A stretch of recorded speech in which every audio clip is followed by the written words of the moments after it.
bagyo na naman po. Nararamdaman nyo ba yung kadalasang laging umuulan, no? At nakakatakot kasi marami mga lugar ang binabaha. Pero minsan nakakasanayan na natin sapagkat ang Pilipinas po ay sadyang bagyuhin, no? May bagyo in the Philippines again. Okay? At yan ay hindi na iba sa atin. Actually, sa pag-aaral po, the Philippines is a typhoon-prone country with approximately 20 bagyos entering its area of responsibilities per year. Sa loob po ng isang taon, pinakamababa na yung 20 na bagyo na dumarating sa atin. At minsan mahina, iba'y malakas, minsan ay ulan lang ang dala, yung ba naman ay minsan ay hangin ang dala, pero ang Pilipinas ay sadyang binabagyo. Tama? Now, siguro hindi po lingid sa atin lahat. Lahat po tayo, alam natin, aware tayo, yung pinakamalakas na bagyong dumating, naglandfall sa Pilipinas at kinukonsider na pinakamalakas na bagyong naglandfall sa mundo ay yung Typhoon Haiyan o yung Typhoon Yolanda. Known in the Philippines as Super Typhoon Yolanda, was one of the most powerful tropical cyclones ever recorded. Upon making landfall, Haiyan devastated portions of Southeast Asia, particularly the Philippines. Nung lumapag po itong Yolandang ito, meron ba rito mga taga-Tacloban, taga-Samar? Ayan, no? Ay talagang sinalanta, matindi yung nangyari po sa Bisaya area. At naalala ko, nangyari po yan 2013. November 7 and 8, yung araw mismo na mangyari yung Yolanda. At November 18, so 8, after 1 week lamang po, nagpunta po ang iyong lingkod sa Tacloban. Nandun ako. Actually, nag-search ako kasi hindi ako mahilig mag-post ng picture noon. At naghanap ako. Ang nakita ko lang yung post ko, noong November 16, 2013, at sabi ko doon, anyone who wants to help the victims of Typhoon Yolanda, the CBMAP, together with March for Jesus and JHMT, will conduct a mission in the affected area. I and the team will be in Cebu on Monday, then Iloilo on Tuesday, then Tacloban Thursday. Kasi hindi ka walang direct flight po that time, papunta ng Tacloban.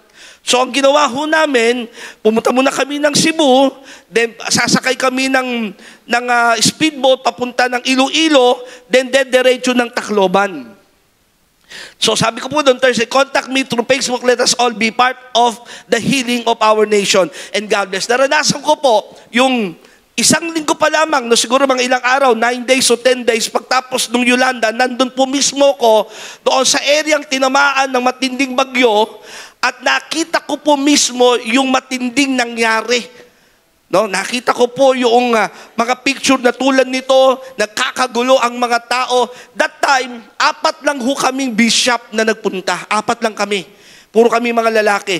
At may dala kaming 100 kaban. So, ang nangyari, dumating ho kami ng Tacloban, ng madaling araw, wala kami masakyan, nag-arkila kami ng tricycle, tig 25 sacks ho kami sa bawat tricycle. So, habang ako nasa isang tricycle, 25 kaban ng dala ko, at ang mga tao nasa palipaligid, pwede kang harangin, kasi looting na po that time eh. Nagkakagulo ng mga tao, binubusan na ng mga tao ang mga grocery store, nagnanakawan na ang mga tao, pero that time, iningatan kami ng Panginoon. Nakita ko mismo sa aking mata yung mga patong-patong na mga patay. Ang baho ng buong lugar. Nakita ko yung barkong yan na sumadsad sa lupa dahil sa dinala ng malakas na bagyo. At ang pag-aaral po, yung mga namatay, yung fatalities is 6,352. Injuries is 28,781. Missing is 1,071. At ang damage po, according sa pag-aaral ng UN, is 2.86 billion. Ganong kalawak yung damage na nangyari dito po sa magitan ng bagyong ito. Nakakatakot talaga ang bagyo. May mga pag-aaral po ngayon na nagsasabi na mas dadalas pa yung mga malalakas na bagyo No? Dahil sa pagbabago ng panahon. Tama? Now, kung loobin ng Diyos yan, wala tayong magagawa. Tama? At yung bagyo, gusto ko lang introduce sa inyo, kasi ang bagyo, nire-relate din natin minsan sa bagyo ng buhay at problema. And in life, storms happen. Parang sa mundo, nangyayari talaga ang bagyo eh. Tama? Ang typhoon, malalakas na mga tsunami, kung ano-ano mga bagay. Ganon din sa buhay. Ang buhay sadyang binabagyo. Tama? Tingnan mo yung katabi mo, maaaring sa itsura niya, parang tahimik lang yan. Pero may bagyo palang hinaharap yan. Ngingiti-ngiti lang yan, pero sa likod ng mga ngiting yan ay meron siyang hinaharap na iba't ibang mga bagyo. Ang ating pag-uusapan ngayon, handa na ba kayo makinig at mag-aral? We're going to talk about different storms in life. Kasi sa buhay ng tao, kumbaga sa bagyo din, literally, may iba't ibang level. Tama? Iba't ibang dahilan ng bagyo. Now, pag-uusapan din natin sa buhay ng tao, sa atin, and through Bible, iba't ibang klase ng bagyo ng buhay. Different storms in life. Ito'y hango sa mga kwento sa Bible na dumaan sa bagyo at ano yung dahilan ng bagyo at tignan natin sa ating buhay, baka may bagyo din kayo at tignan nyo ano yung dahilan ng bagyong yun. Sino dito aamin, meron din siyang bagyong hinarap, maaaring hinaharap at tiyak na harapin sa darating na panahon. Taas ang kamay. May mga hinarap na ba kayo matitinding mga bagyo sa buhay? Amen? Na hindi nyo makakalimutan, parang tipong typhoon Yolanda ang dating? Meron ba kayong mga ganong bagyo? Kung wala, maaari darating yan. We pray na wag naman sana, pero tiyak at siguradong may bagyo sa buhay ng tao. Unang klase ng bagyo, yung tinatawag na Jonah's Storm. Okay? Kilala niyo yung isang propeta ng Diyos sa Bible na ang pangalan ay si Jonas. Siya ay tinawag ng Diyos at pinili ng Panginoon in a very specific assignment.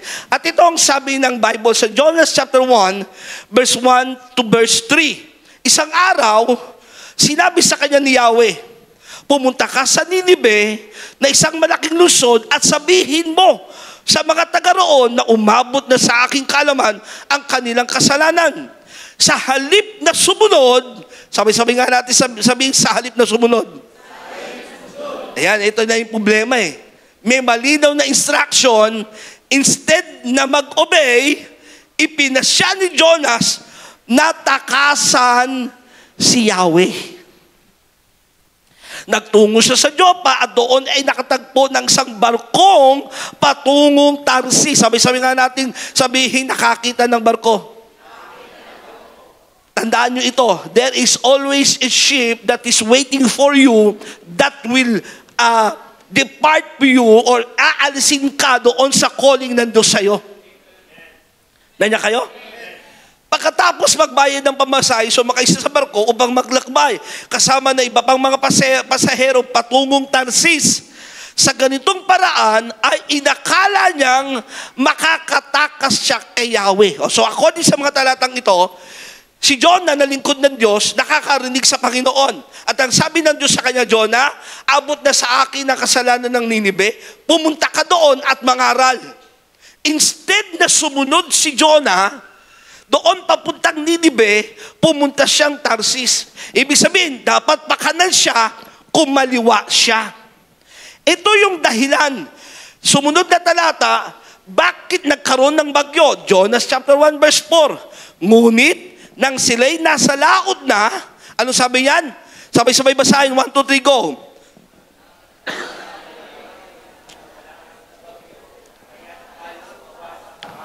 Kaya't nagpadala si Yahweh ng isang malakas na bagyo, kaya't halos mawasak ang barko. There is a storm in our life because we are running away from God's calling. Number 1, yung Jonas storm is a storm that God is the one who caused it. Siya ang may dahilan. Sabi sa katabi mo, pinapayagan ng Diyos ang bagyo? Pinapayagan ng Diyos ang bagyo sa ating buhay kasi maaaring ang dahilan Kasi may calling ka sa Diyos. May kausap ako ngayon? I pray yung mga may calling kay Lord dito, magising ka na sa katotohanan. Pinili ka ng Diyos, itinilaga ka ng Panginoon, may assignment ka kay Lord. At hanggat hindi mo haharapin ang panawagan ng Diyos sa iyong buhay, tiyak na darating ang bagyo sa buhay mo. Kaya sabihin sa katabi mo, gumising ka.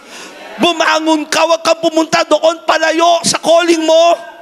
Kasi yung bagyo kay Jonah is a storm because he was running away from God's calling. Anong ibig sabihin nito? Yung bagyong pinarating kay Jonah is a storm of redirection. Idinadirect siyang muli ng Diyos. Hey, gising, hindi ka dapat papunta dyan. Hey, ito yung bagyo, may problema ka ngayon. Kasi bakit? Malayo ka sa calling ko. Hello? Meron ba kinakausap si Lord ngayon dito? Amen?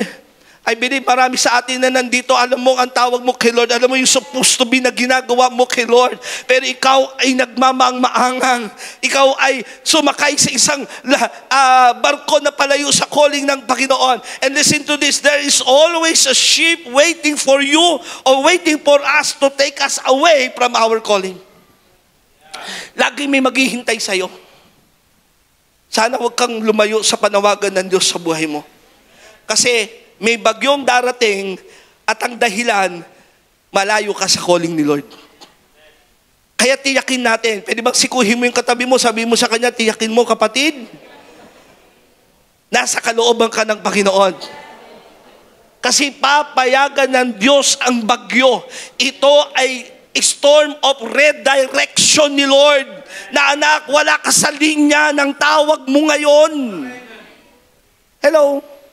Bakit mahirap yung financial mo ngayon? Eh baka wala ka sa calling ni Lord pagdating sa pagbibigay kay Lord. Amen? May storm ng inyong buhay tungkol sa relasyon nyo mag-asawa. Baka wala kayo sa eksaktong calling ni Lord tungkol sa pag-aasawa. Kaya kailangan malaman natin. Amen ba?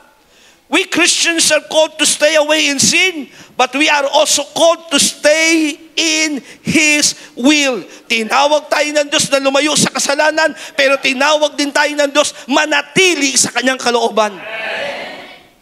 Sabi sa katabi mo, manatili sa kalooban ni Lord. Kasi kung lalabas ka sa kalooban ni Lord, papayagan ng Diyos ang bagyo.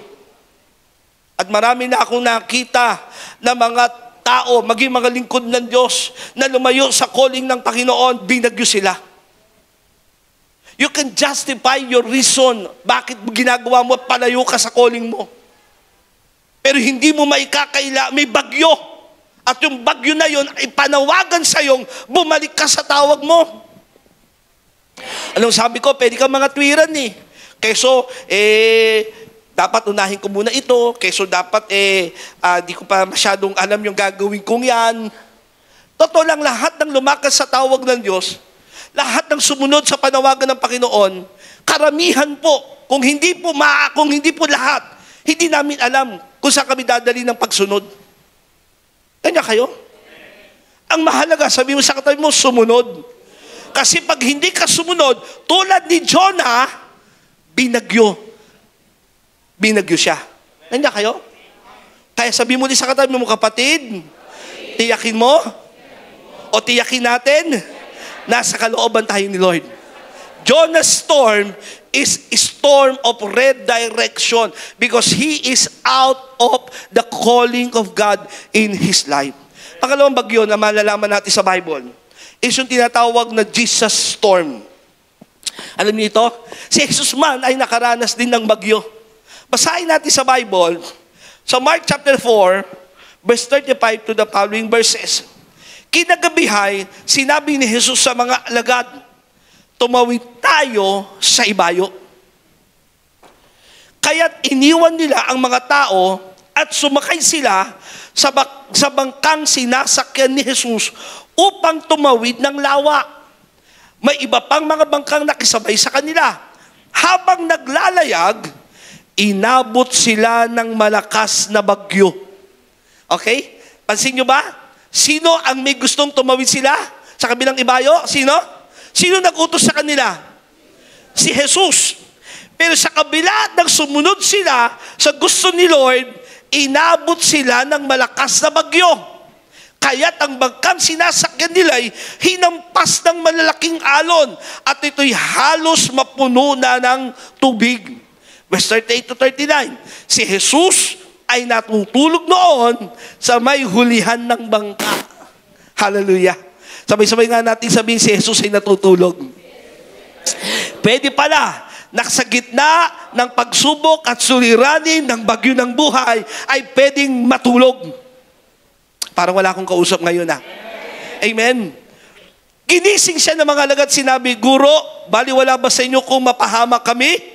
Bumangon si Jesus at inutusan sa hangin, iniutos sa hangin, tigil! Hindi po si Kibuloy yan, ha? At sinabi sa alon, tumahimik ka! Tumigil nga ang hangin at tumahimik ang lawa. Verse 40 to 41, pagkatapos sinabi niya sa mga alagad, bakit kayo natatakot? Sabi sa kanila, bakit ka natatakot? There is storm na minsan pinapayagan ng Diyos, pero nandoon siya. At huwag kang matakot kung may bagyo man, dahil pinayagan ng Diyos at nasa kalooban ka niya. Bakit kayo natatakot? Hanggang ngayon ba'y wala pa rin kayong pananampalataya? Natakot sila ng labis at namangha. Sabi nila sa isa't isa, anong klaseng tao ito, pati hangin at lawa ay sumusunod sa iniuutos niya. Jesus' storm is because you are in His will. Kay Jonah, kaya may bagyo kasi labas siya sa kalooban ni Lord. Ito naman, may bagyo kasi nasa kalooban sila ni Lord. Hello? Kaya wag ho tayong magkakamali. Mabilis ho tayong magbintang, mabilis tayong humamak, humatol sa mga taong nakakaranas ng pagsubok at suliranin. At sinasabi natin, siguro kasi makasalanan ng taong yan. Siguro kaya may sakit karamdaman niya kasi yan ay gumawa ng masama sa paningin ng Diyos. Hindi lahat ng may pagsubok at suliranin ay dahil sila'y nasa labas ng kalooban ni Lord. May mga pagkakataon na sila ay may pagsubok at suliranin kasi nasa kalooban sila ni Lord. Si Jesus nakaranas din na siya ipako kasama ng dalawang pusakal. Tama? Tatlo ang may karanasan na naipako. Yung isa ay pusakal, yung nasa gitna ay anak ng Diyos, at yung isa naman ay nakapasok sa kaharian ng langit. Pero pare-parehas silang nasa parehas na sitwasyon. Naintindihan nyo? Parehas sa kulungan. Si Joseph, the dreamer, ay nabilanggo. Pero naibilanggo siya kasi papunta siya ng palasyo, papunta siyang masusunod niya ang kalooban ni Lord. Si Samson ay nabilanggot, pinahirapan dahil siya'y ng babae. Nandiyan kayo? Mali ang kanyang kinasama. Parehas ang sitwasyon, pero magkaiba ng dahilan. So what is my point? May mga pagkakataon pinapayagan ng Diyos ang bagyo sa ating buhay. Una, baka labas ka sa kalooban ni Lord. Pangalawa, baka nasa kalooban ka ni Lord, kaya may bagyo. Bakit? Doon mo makikita at mararanasan kung sino ang Diyos na tumawag at pumili sa'yo. Verse 38 ng Mark chapter 4, si Jesus ay natutulog noon sa may hulihan ng bangka, nakahilig sa isang unan. Ginising siya ng mga alagad, sinabi, Guro, baliwala ba sa inyo kung mapapahamak kami? Tingin nyo, baliwala ba kay Jesus kung mapapahamak kayo mga apostol? Tingin nyo? Hindi. Nagmamalasakit sa kanyang mga anak. Pero gusto lang niyang ipakita na sa kabila ng bagyo at problema ng buhay, kung ikay nasa kalooban ng Diyos, kaya mong magkaroon ng kapayapaan. Kaya mong magpahinga sa bagyo. Ito kaibahan eh. Kapag nasa kalooban ka ng Diyos, may kapayapaan kahit may bagyo. Hello? Pero paglabas ka sa kalooban ni Lord, tulad ni Jonah, hindi ka mapapahinga. Basahin niyo po yung buong kwento ni Jonah.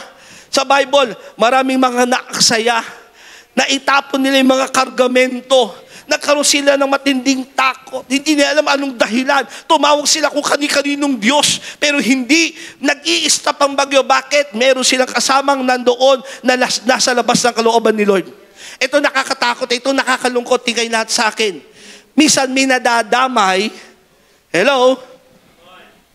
Na ibang tao, dahil ikaw na tinawag at pinili ni Lord, may assignment kay Lord pero hindi mo ginagawa. Kasi nadadamay pati ang anak mo, nadadamay pati ang pamilya nyo, negosyo nyo, may nadadamay. Hello? Pero kung ikaw naman ay nasa kalooban ni Lord, kahit may bagyo, masarap ang tulog mo.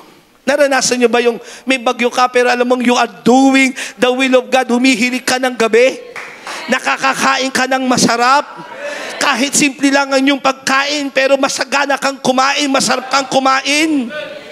Ikaw sa bako rito? And if you can sleep in the storm, you can survive the storm. Kung kaya mo matulog sa gitna ng bagyo, ibig sabihin, mapagtatagumpayan mo ang bagyo ng buhay.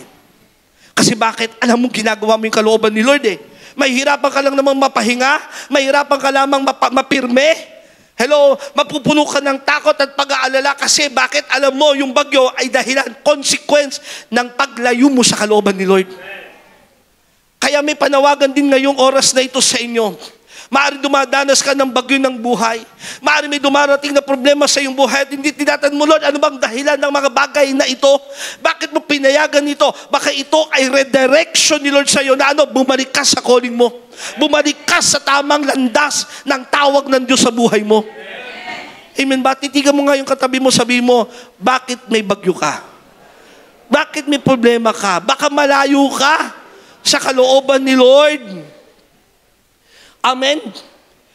Si Jesus, may bagyo ding naranasan kasama ng mga alagad. Pero si Jesus ay natutulog.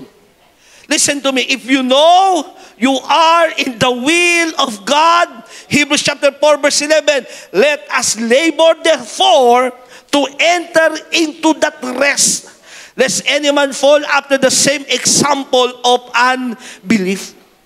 Anong ibig sabihin dito? Tiyakin mo, pilitin mo, no? I-labor mo, talagang pagtabahuhan mo na lagi kang nandoon sa kapahingahan. Ang hirap talaga mapahinga pag wala ka sa kalooban ni Lord. Ikaw sa bako rito? Pero pag nasa kalooban ka ni Lord, meron pa rin bagyo, pero i-labor mo, Lord, I'm doing your will, ano man bagyo, I will rest. Ano ba kapahingahan natin? Yung matulog ka ng 8 oras sa isang gabi? Ang kapahingahan natin, walang ba yung na-enjoy natin ang presensya ng ating Panginoon. Siya ang ating kapahingahan. Yung masaya kang umaawit kay Lord, masaya kang nagpupuri kay Lord, may kagalakan kang pinaglilingkuran ng Diyos. Pero kapag labas ka sa kalooban ni Lord, kahit praise and worship, hindi ka masaya. Kahit umatin ng church, walang kasiyahan. Pero kapag nasa kalooban ka ng Panginoon, you labor, therefore enter into that rest. Mark chapter 4 verse 13, bumangon si Jesus at inuutos sa hangin. Tigil! At sinabi sa alon, tumahimik ka. Tumigil nga ang hangin at tumahimik ang lawa. Ano ibig sabihin ito? And He is never out of control of our storm. Jesus is never out of control. Laging nasa control si Lord. Kung tayo nasa kamay niya, control niya lahat ng bagay. Kasi, listen to me again. Gusto ko maintindihan ninyo. Kung nasa kalooban ka ni Lord, may bagyo pa rin. Intindi, no? Pwede pala yun, nasa kalooban ni Lord, pero may bagyo pa rin. Pero magiging kaibahan mo, may kapayapaan ka sa gitna ng bagyo. At yung kapayapaan yon, hindi mo kayang maunawaan bakit. Ang alam mo lang kasi ginagawa mo yung kalooban ni Lord. Philippians chapter 4 verse 4 verse 7, and the peace of God, which surpasses all understanding, will guard your hearts and your minds in Christ Jesus. Sabi rito, at ang kapayapaan mula sa Diyos, kapayapaan ng Diyos, ay darating sa atin na higit sa kaya nating maunawaan. Pag nasa sa'yo si Kristo talaga, kasama mo, Panginoon, sa bagyo ng iyong buhay, may kapayapaang hindi maintindihan. Yung tipong nagugulat ang ibang tao sa'yo. Ano bang meron sa'yo? Mas mayaman naman ako sa'yo, pero parang mas mayaman ang dating mo sa akin. Ano meron sa'yo? Pero nakatira ka lang naman sa barong-barong, pero parang lagi kang masaya. Mas marami ang pera ko sa'yo ah. Bakit parang kaya mong bilhin ang lahat? Hindi nila kayang unawain. Anong meron sa atin? Meron tayong Kristo sa ating buhay. Kasama natin siya. Sinusunod natin ang kanyang kalooban. Kapayapaang hindi malirip ng sanlibutan. Pangatlong bagyo. Kanina, Jonah storm na redirection kasi labas sa kalooban ni Lord. Jesus storm ay dahil nasa kalooban sila ni Lord. Pangatlo is Paul storm. Pagsubok, bagyo na dumating kay Pablo, ang apostol ng Panginoon. Nagsinulat ito sa Acts chapter 27. Listen to me, ang background ganito. Pang-apat ng beses ng binagyo si Pablo. Pang-apat na siyang nasiraan ng barko dahil sa bagyo. Ibig sabihin, that time, expert na si Paul sa mga ganyang karanasan. Basahin natin yung background para maintindihan natin. At makakuha tayo ng lesson, yung bagyo kay Paul. Acts chapter 27 verse 9 to verse 12. Mahabang panahon na kaming naglalakbay, dahil si Pablo ay naroon, sapagkat alam niyang nasa kalooban siya ni Lord. Listen to me ha, Paul ay naroon yun, sapagkat sumusunod siya sa kalooban ni Lord upang dalhin ang gospel kung saan man siya dalhin ni Lord. At ang gusto niya,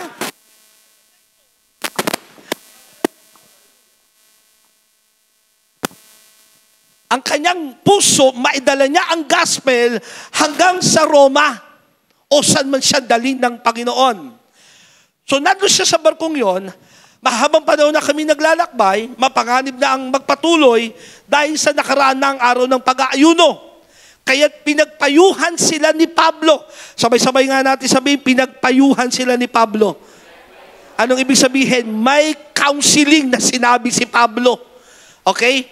Meron siyang payo na ibinigay. Sabi niya, mga Ginoo, sa tingin ko'y mapanganib na ang maglakbay mula ngayon at maaaring mapinsala ang mga kargamento at ang barko at nanganganib pati ang buhay natin. Verse 11 to verse 12. Ngunit higit na pinahalagan ng kapitan ng mga sundalo ang salita ng may-ari at kapitan ng barko kaysa sa payo ni Pablo. Ibig sabihin, hindi nakinig yung kapitan ng barko. Okay? Sinabi ni Pablo, huwag na tayong magtuloy. Nararamdaman ko may problemang parating, may bagyong parating. Dahil hindi mabuting tigilan ng doawngang iyon kung panahon ng taglamig, minabuti ng nakararami na magpatuloy na sila sa kanilang paglakbay sa pag-asa makakarating sila sa Phoenix. Ito isang daungan sa Creta at nakaharap sa hilagang kanluran at timog kanluran. Ibig sabihin, yung lugar na yon is very potential for a big storm. Verse 13, umihip ng marahan ng hangin buhat sa timog, kaya't inakala nilang maaari na silang umalis, isinampan nila ang angkla at sila'y namaybay sa Creta. So nagtuloy sila, hindi na pinakinggan si Pablo. Ngunit di nagtagal.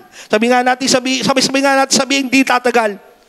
Hindi nagtagal kasi may payo, pero hindi pinakinggan. Hello? Hindi nagtagal, bumukso mula sa pulang isang malakas na hangin, mula sa hilagang silangan.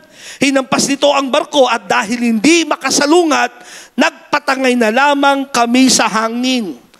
Verse 16, nang makakubli kami sa isang maliit na pulo sa tinatawag na Kauda, na isang namin ng barko, ngunit nahirapan kami bago nagawa yon. Nang maidaong ito, tinalian nilang malaking lubi ng barko, ngunit natakos silang sumadsa sa buhanginan ng Sirte. Kaya't ibinaba nila ang layad at kami nagpaanod na lamang.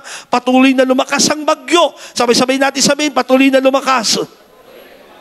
Kahit kinabukasan, sinimulan nilang itapos sa dagat ang mga kargamento. Verse 19, at nang sumunod na araw, tinapon din nila mga kagamitan ng barko. Listen na, ang dami ng mga itinatapon. Dahil may bagyong malakas at kailangan gumaang yung barko. Matagal naming ninakita ang araw at mga bituin at hindi rin umuhupa ang napakalakas na bagyo.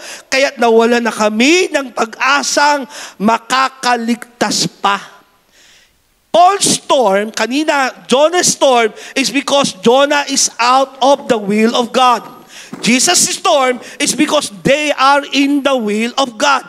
Paul's storm is a storm cause of others' wrong decision. Okay? Hindi si Pablo ang may kasalanan. Bakit nasa bagyo siya? Okay? Bakit nandun siya sa sitwasyong inaanod sila, mamamatay sila, lulubog yung barko nila, ay dahil sa maling desisyon ng dapat magdidesisyon ng tama. Anong ibig sabihin nito? May mga pagkakataon na binabagyo tayo sa buhay, hindi naman natin kasalanan. Naalala nyo ba, nung panahon ng COVID-19, matinding bagyo ang dumating sa buong mundo, maging ang Pilipinas ay naranasan ng bagyong iyon. Hindi natin kasalanan.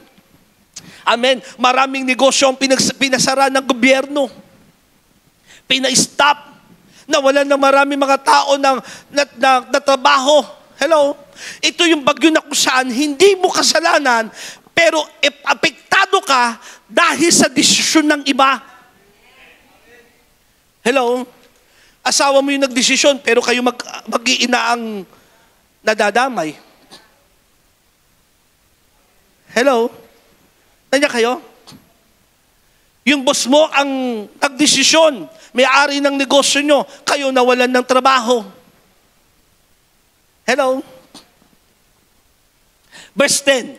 Tingnan natin yung mga dapat natin gawin. Tulad ni Pablo.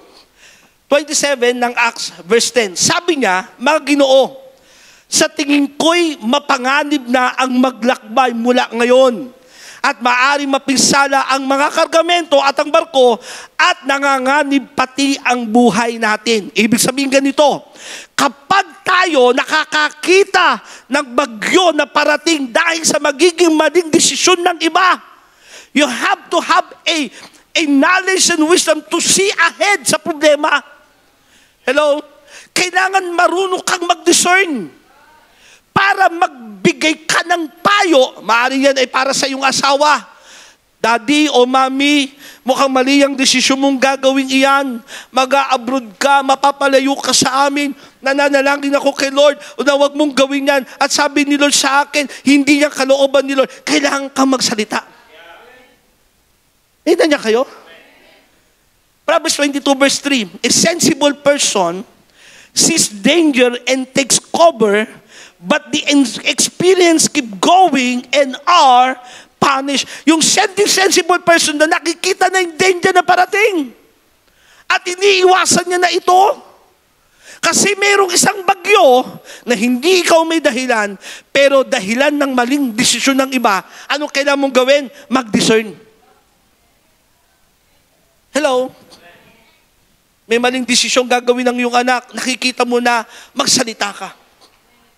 Kasi, whether you like it or not, yung maling desisyon ng iyong anak, ng iyong asawa, isang araw kasama ka sa bagyo na mararanasan. Tama ba? Ikaw rin yung mahihirapan pag kayong asawa mo nahihirapan eh. Ikaw rin ang masasaktan kapag yung anak mo yung nasasaktan. So anong dapat gawin? Tulad ni Pablo, nagsalita siya. Listen, huwag kayong mag-i-stop na magsalita pag alam nyong merong something wrong sa desisyong gagawin ng iba. Kasi tayo, hanggat hindi naman tayo maapektuhan, tingin natin, hindi tayo magsasalita. Pero at the end, damay-damay din tayo dyan. Kaya sabihin sa tayo, matutong magsalita. You have to see ahead. Magkaroon ka ng discernment. Ba, merong bagyong parating sa desisyong ito? Anong ginawa ni Pablo? Nagsalita siya. Amen? Magsalita kayo. Kahit minsan mabigat pakinggan yung sasabihin nyo, pero ito'y makakaiwas sa isang trahedya, magsalita kayo. Magsalita kayo sa mga young people na nakikita nyong mali ang kanilang ginagawa sa kanilang relasyon. Speak to them. Para sa kanila yon. Amen. Magsalita kayo sa inyong asawa. Magsalita kayo sa inyong mga anak. Magsalita kayo maging sa church kung meron something na kailangan nyong iparating at nararamdaman nyong may parating na bagyo. Hello? Faith sees beyond the storm. Yung pananampalatayang nakikita kung ano yung parating na bagyo. Then verse 21 to verse 23, anong ginawa ni Pablo? Dahil matagal nang hindi kumakain ng mga nasa barko. Dumating yung bagyo. Hindi sila kumakain. Tumayo si Pablo at nagsalita, mga kasama, kung nakinig lamang kayo sa akin at di tayo umalis sa Kreta, hindi sana natin inabot ang ganito. Naintindihan nyo? Hindi siya pinakinggan. Anong punto? Minsan sa pagsasalita mo, hindi ka pa rin pakikinggan at nadamay ka na sa problema at suliranin. Ito ngayon ang payo ko. Anong ginawa ni Pablo? Lakasan ninyo ang inyong loob sapagkat walang mamamatay isa man sa inyo, kaya nga lamang mawawasak ang barko. Nagpakita sa akin kagabi ang isang anghel ng Diyos. Ibig sabihin, nandun si Lord doon sa panahon ng bagyong iyon. Bakit? May lingkod ng Diyos na nandoon. Hello, ang Diyos na sinasamba ko at pinaglilingkuran.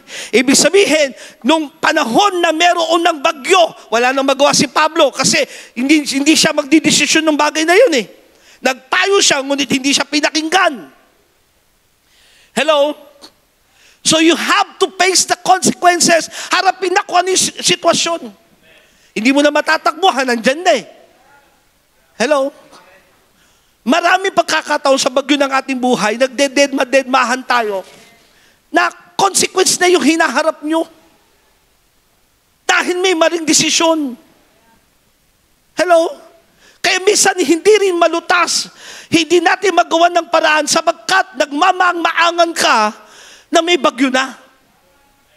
Parang wala akong kausap ngayon There is someone that makes a wrong decision and there is a consequence already, then face the consequences. Proverbs 18 verse 20 to 21, Good News Translation, you will have to live with the consequences of everything you say. Haharapin mo yung lahat ng mga consequences na sinabi mo eh. What you say can preserve life or destroy it. Di ba ganun ginawa ni Pablo, nagsalita siya, pero hindi siya pinakinggan at yun na nangyari. So you must accept the consequences of your words. Kasi tayo, totoo lang, ayaw natin magsalita minsan. Kahit alam natin may problema na, may mali na, hello, may something wrong na, at minsan huli na bago ka magsalita, nandyan na yung matinding bagyo, pero binigay na sa iyo ni Lord ahead of time, na nakikita-kita mo na yung mangyayari, hello, hindi mo pa rin siya pinigilan, pumunta sa trabahong iyon, na malayo sa'yo, ano nangyari? Nagkaroon ng ibang karelasyon. Then face the consequences. Amen ba? Harapin mo yung consequences, yun nandyan na eh.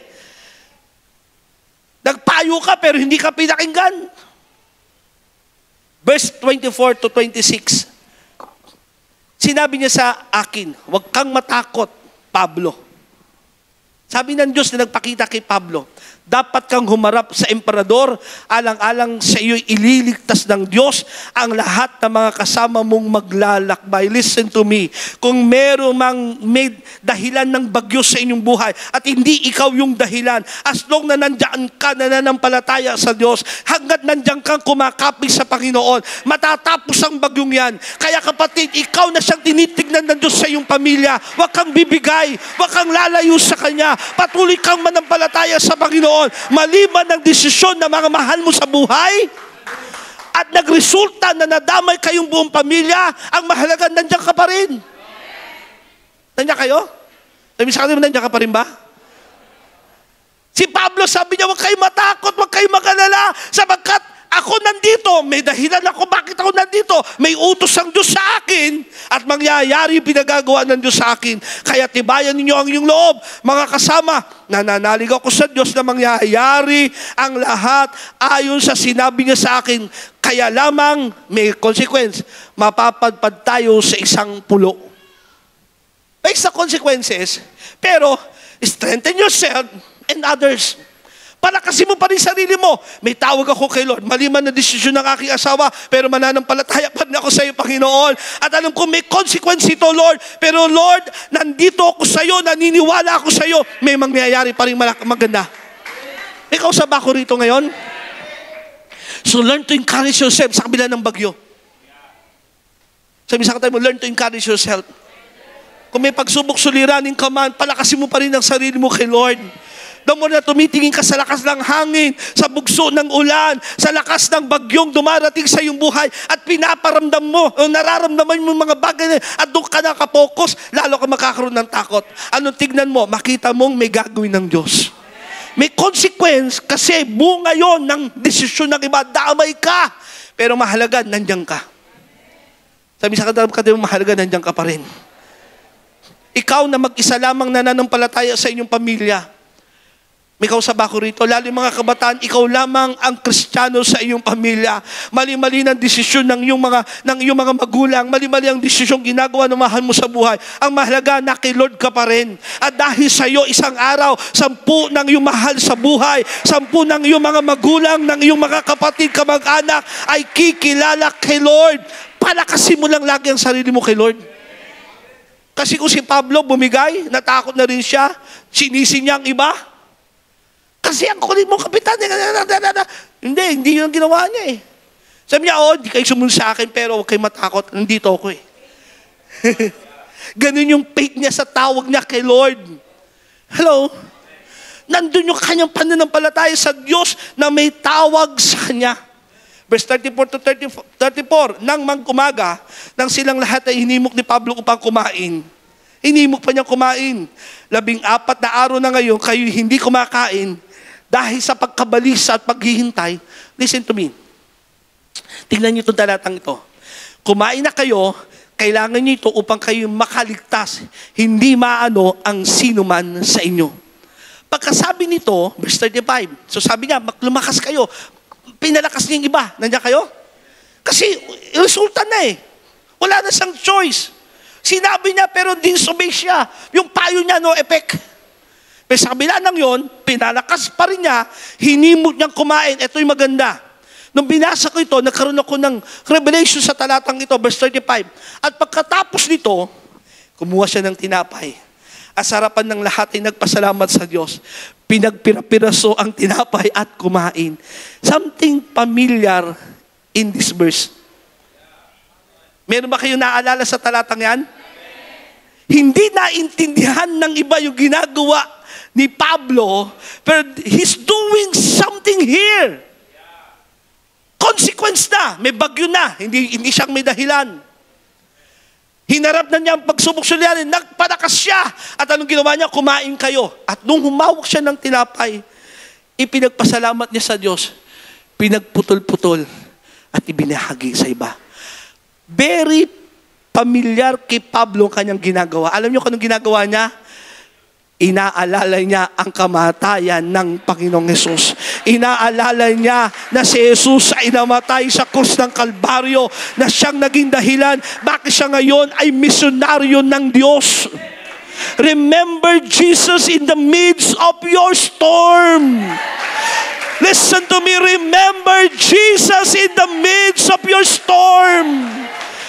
Pwede ba sabihin mo sa katabi mo, remember Jesus in the midst of your storm. Hindi man ikaw ang dahilan ng pagsubok at suliraning inyong hinaharap. O maaaring ikaw ay labas sa kalooban ng Diyos tulad ni Jonah. O maaaring nandun ka sa gitna ng kalooban ni Lord. Pero may bagyo. Alalahanin lagi si Jesus. Always remember in the midst of your storm. Ginawa ni Pablo, hindi naintindihan ng mga nandun yung ginagawa niya eh. Pero very popular. Kasi siya ang nagsabi sa 1 Corinthians chapter 11, yung talatang yung itinaas ni Jesus ang tinapay, pinagpasalamat sa Ama at kanyang pinagputol-putol ito. Ibig sabihin, inaalala ni Pablo that very moment ang ginawa ni Jesus sa krus ng Kalbaryo. Doon tayo maliligtas sa panahon ng bagyo ng buhay. Hindi dahil malakas ka, hindi dahil magaling ka, hindi dahil mahusay ka, hindi dahil magaling kang lumangoy pag dumating ang bagyo ng buhay, hindi dahil inaalala mong si Jesus na siyang magiging dahilan bakit tayo magtatagumpay sa anumang pagsubok ng buhay. May dahilan ng bagyo. And storms reveal our faith. Ang bagyo pinapayagan ng Diyos kasi pinapakita nito, nasan ka ba sa iyong pananampalataya? Nandiyan kayo? Nasa kalooban ka ba ni Lord? O nasa labas ka ng kalooban ni Lord?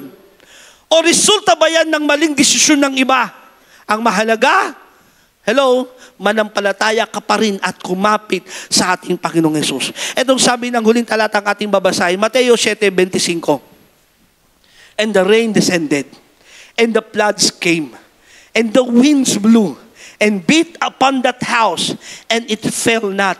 Dumating ang malakas na hangin, dumating ang malakas na ulan, binaha, hinangin yung tahanang iyon, ngunit ang tahanang iyon ay nanatiling nakatayo, for it was founded upon a rock.